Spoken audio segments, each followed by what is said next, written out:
Hello, guys. Welcome to Clarity for Shop, your most trusted platform for NABARD Grade A. This is the second part of August 2025 current affairs session where we discuss ESI and ARD related current affairs directly linked to NABARD Grade A examination. So, this is the second part of August. So, let's begin with the first question then. The first question says that which state has become the first state in India to complete the upgrade of its cooperative banks core banking solution from Finacle 7 to Finacle 10? Okay, so which state has become the first state in India? So the answer to this question is option number A, that is Punjab. Let's see the news in details. Now, you see this, why this news is important is because it talks about the cooperative banks core banking solution. And you know that cooperative banks directly comes under the purview of NABARD, right? It directly comes under the purview of NABARD. So therefore, this news is very, very important. Again, terminologies like first, last, only. Okay, this kind of things are very much in focus. Okay, very much in focus in the question. Whenever this kind of first, last, only sort of statement related questions are there, the news are there, then this becomes a focal question for exams in IBPS, right? So therefore, this news becomes very, very important. So let's see what is the news all about that. Punjab becomes the first state to complete the upgrade of its cooperative bank's core banking solution from Finacle 7 to Finacle 10. So they may also ask you a question like Punjab has upgraded its cooperative bank core banking solutions from Finacle Dash to Finacle 10. Okay, they may ask in that way also. So therefore, you have to also remember that they have upgraded from where? From 7 to 10. Okay, so which are the banks that has upgraded? Number one is SAS Nagar Central Cooperative Bank. Number two is Roper Central Cooperative Bank, and this has happened under the aegis of NABARD. I told you because cooperative banks comes under the purview of NABARD, right? So therefore, this upgradation has also happened under the aegis of NABARD. Now, what is Finacle? It is the core banking solution which is developed by Infosys, right? Used by banks for digital banking operations, including account management, deposits, loans, payments, and also customer relationship management. Now, what does this Finacle 10 offer? Okay, now that they have upgraded from Finacle 7 to 10, so what does this Finacle 10 offer?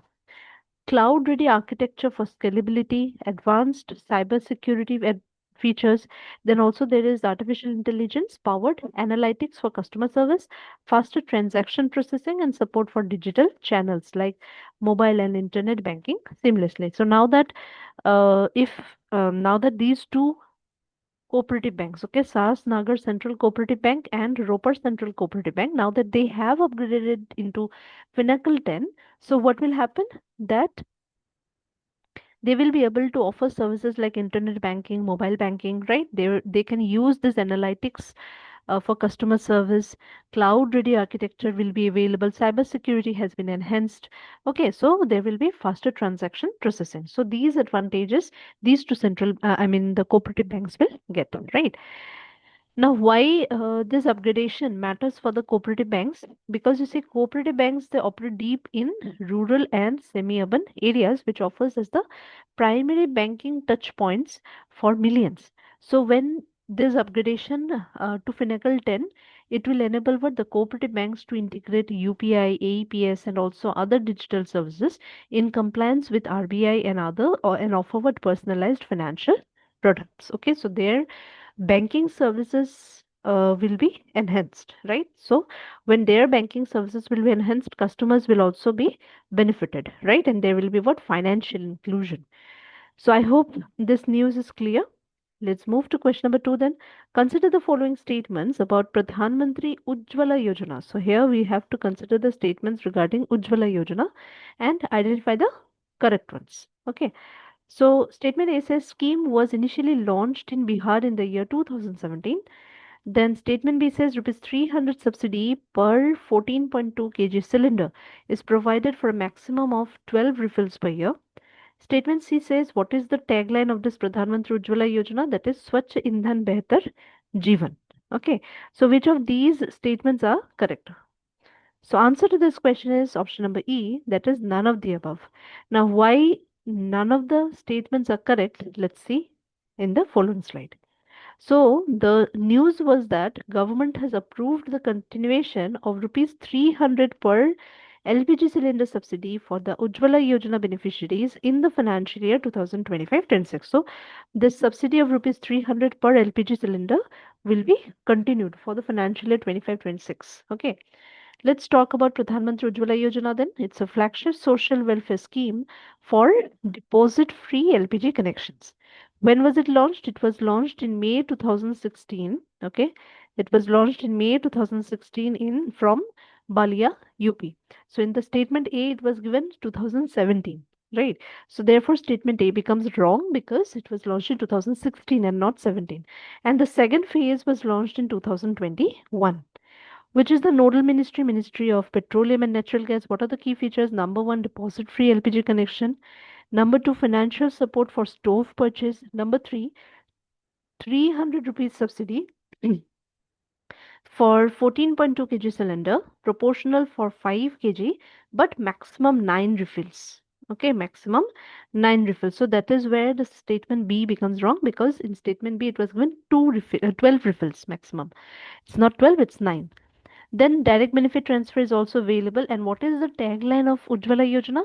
Swachh Indhan Behtar Jeevan. Whereas in statement C of the question, it was given Swachh Indhan Behtar Sehat. It's not Sehat, it's Jeevan. Okay, because of why? How you can remember? Swachh Indhan Behtar Jeevan means clean fuel for a better living, isn't it? Because Jeevan or life or living. So if this clean fuel is provided, then overall development and overall health and everything, it also provides what economic subsidy, so economic help also, financial support also. So therefore, overall, it develops in, it helps in the livelihood of the people or life of the people, isn't it? For a better life, for a better livelihood. So therefore, it is Swachh Indhan Behtar Jeevan and not Sehat. Okay. Right. So what are the eligibility? We'll say adult women from the BPL households are eligible. Okay. And please do remember that it is only available for women. Okay. Adult women. It's not in the name of men. So these women are identified via SCCC 2011 data. And under this second phase, it includes migrant families without address proof. Okay. It includes migrant families without address proof. So I hope this date, all this things which are there in this particular news as well as in this particular scheme, the most important points of these schemes are you have revised with this question, right? So let's move to question number 3 then. Which country scientists have discovered chalk9 gene and in which crop? Whether it's Japan in rice, whether it's Indonesia in rice, whether it's USA in wheat, whether it's USA in soybean, or whether it's China in rice. So current answer to this question is option number E, that is chalk9 gene has been discovered in China from in which crop? That's in rice, right? Let's see about the news then. So, the news is about the chalk9 discovery, right? Chalk9 gene in rice. So, from where it has been discovered, who has discovered? Researchers from Agriculture College, Yangzhou University, that's in China. Okay, they have identified this key gene chalk9. Now, what does this chalk9 gene do? It controls rice chalkiness. So, we're talking chalk9, chalkiness. What is rice chalkiness? Then we need to see.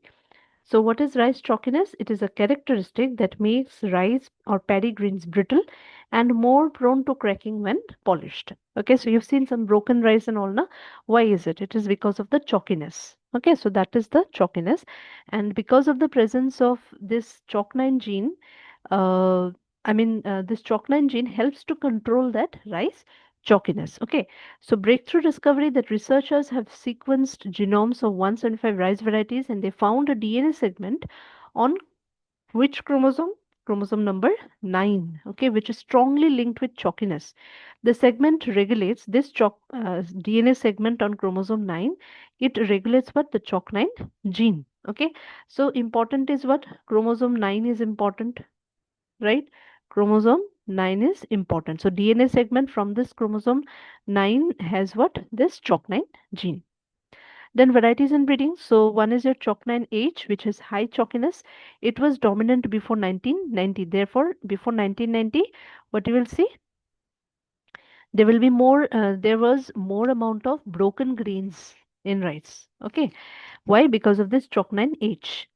And now you see chalk 9L, which is low chalkiness, increased significantly after 1990 due to breeding programs. Okay, so now we have more amount of whole grain rice as compared to unbroken rice. Okay, which used to be before 1990.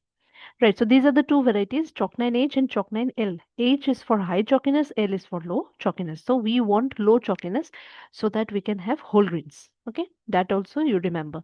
Now, what is the significance of this discovery? That it will help in improve grain quality. How it will help? Because the new rice varieties with lower chalkiness can be developed, which will boost the yield of whole grains or unbroken grains.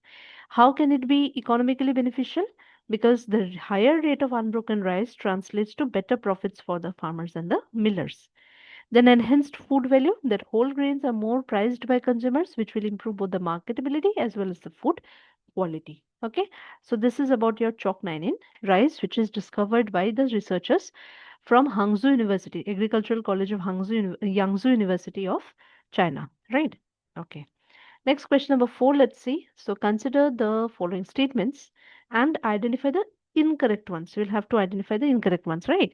So statement A says Sabhasaar is an AI and natural language processing based tool to automatically generate minutes of meeting of the ministry. Okay. Second statement, statement number B says it is launched by the Ministry of Rural Development. Statement number C says it will strengthen local democracy, focus on governance, service delivery, and also it will ensure transparency and accountability. So, which of these statements are incorrect? So, answer to this question is option number D, that is A and B. Now, why statements A and B are incorrect? You see, first statement, that is A, that Sabhasar is AI and natural language processing based tool to automatically generate minutes of meeting, not of the ministry, but of what? Of the Gram Panchayats, isn't it? Minutes of the ministries of Gram Panchayats, not ministry. Okay. Second statement, if you see statement number B, that it was launched by the Ministry of Rural Development. No, it is launched by the Ministry of Panchayati Raj. PRI. Okay, it is launched by the Ministry of Panchayati Raj. Okay, and statement number C is absolutely correct. So let's see about the news in details. That Ministry of Panchayati Raj. Okay, Panchayati Raj has launched this AI-powered Sabhasaar. Sar means summary. Okay, Sar means summary. So that is why Sabhasaar means whatever meetings will be there, the summary of it will be developed. Okay, so that is launched by the Ministry of Panchayati Raj. It is what? What is this Sabhasa? It is an artificial intelligence and natural language processing based tool.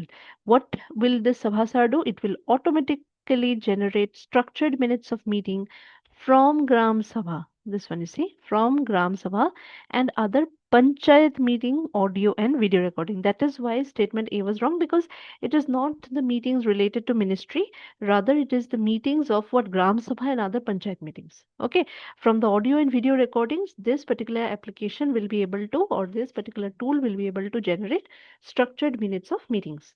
Now, what are the key features? Number one is artificial intelligence and NLP integration. Number two is multi-language support. That currently it supports 13 Indian languages. Okay, and it will be expanded further gradually. Integration with Bhashini. So Bhashini, you know, it is the language translation tool of India, isn't it? So it ensures, since this Sabhasar will be is integrated with Bhashini, so it ensures translation and accessibility through linguistic backgrounds, automated summarization. So this particular tool will highlight key decisions, resolutions, and action points, and will generate well-formatted official ready minutes. Okay. So what is the significance of Sabhasar? That there will be what? Participatory governance, number one, because it strengthens local democracy by standardizing meeting records. Now that we have seen now in case of RBI also, after the MPC meeting, the minutes of meeting is generated, isn't it? So similarly, now for Gram Sabha and other panchayat meetings also, there will be the standardized meeting records. So this means what? That our local democracy will be strengthened using this tool. We will have more standardized records of whatever meetings are being held using this tool. So this has enhanced and strengthened the participatory governance. Efficiency because it reduces manual documentation time, allowing the panchayat officials to focus on governance and service delivery. And what? Transparency, accountability, it ensures that there is accurate, structured, and tamper-proof records, right? Because this is AI, so there will not be, like there will be transparency and there will be accountability. Okay. So this is what is the news. Now, Panchayati Raj initiatives and Panchayati Raj is important for exams like NABARD. Okay, so therefore this becomes important. This news becomes important for NABARD either in phase one only. There is a probability of this being asked. If it is asked, it will be asked in phase one only. Okay, either in ESI part, or it can also be asked in rural development part. Right.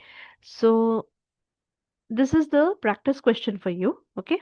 When was Bhashini launched? Which ministry launched Bhashini? So please answer this. Try to answer this in the comment section. Okay. Let's move to the last question for the day then. So Ministry of Health and Family Welfare has launched Shresth framework. Consider the following statements and choose the correct statements. Okay. So first statement A says that India's first national framework to benchmark and strengthen state drug regulatory system. Statement B says that the states would be categorized into two, manufacturing and consumption states. Statement C says framework is who aligned to move towards ML3 equivalent global standards. So which of these statements are correct? So answer to this question is option number C, that is A and C are correct. Okay. So why is statement B wrong? Because yes, the states are categorized into two, that is one is manufacturing and other one is not consumption, rather it is distribution. Okay, so on this basis, the states are divided on manufacturing and number two is your distribution. Right. So let's see about the news in details. So the framework name is what? Shresth. Okay, Shresth State Health Regulatory Excellence Index. So who launched this? Which ministry? Ministry of Health and Family Welfare through Central Drug Standard Control Organization. So this also becomes important. Okay, which other organization is involved? That is Central Drugs Standard Control Organization. So they've launched this SHREST, the State Health Regulatory Excellence Framework, India's first. Okay, India's first national framework. To what it will do? This will benchmark and strengthen the state drug regulatory systems via transparent data-driven evaluation. So this is a virtual gap assessment tool. Okay, this Shresth is a virtual gap assessment tool which will evaluate, rank, and improve the state and union territory drug regulatory authorities. It is in line with WHO standards to move towards ML3 equivalent global standards. Right. There is two-tier categorization of states. Number one is your manufacturing state. Number two is your distribution states or union territories. And how there will be evaluation done? Okay. Number one, for the manufacturing states, there will be 27 indicators under five themes. What are the five themes? Number one, human resource. Number two, infrastructure. Number three, licensing. Number four is surveillance. And number five is responsiveness.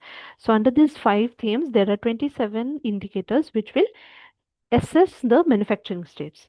Then distribution states, it will be assessed or it will be evaluated on the basis of 23 indicators under these five themes only. Human resource, infrastructure, licensing, surveillance, responsiveness. Under these five themes, using 23 indicators, the distribution states would be evaluated. Then monthly, the states have to submit the data to the CDSO, that is Central Drug Standard Control Organization, wherein the CDSO will be scoring the states on the basis of whatever data they have provided and the feedback will be provided. Okay. So this there will be what? Continuous monitoring. There will be continuous monitoring. Why? Because monthly evaluation hoga, so automatically there will be what? Continuous monitoring, isn't it? So this is about your SHREST, State Health Regulatory Excellence Index. Okay. So now this is the practice question for you. Shreshtha is an initiative of Dash Ministry. The full form of Shreshtha is Dash. So try to answer this in the comment section. Okay, these are the two questions that I've suggested you for practice. Okay, when you do some research, if you know the answers now, it's well and good, and if you don't, try to do some research, and when you do the research, automatically the things will be revised, right? So do answer the two questions in the comment section below, and I'll meet you again with next session. Till then, happy learning.